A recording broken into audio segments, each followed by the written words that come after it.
what we have here is a simple DIY tune-in sign.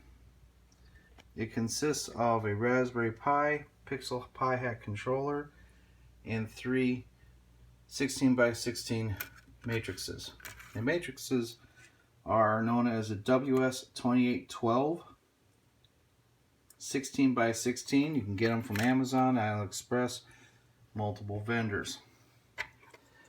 This is a Raspberry Pi Zero W with headers and a heatsink. You get these from Micro Center, Amazon, multiple places. This is a Pixel Pi Hat controller.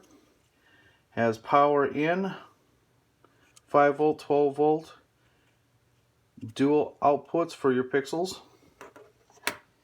And right here, I actually have it just plugged into my computer to control these lights. That way I can just run it in standalone mode or bridge mode or however you want to control it. And there you go. A simple, easy to do DIY tune-in sign.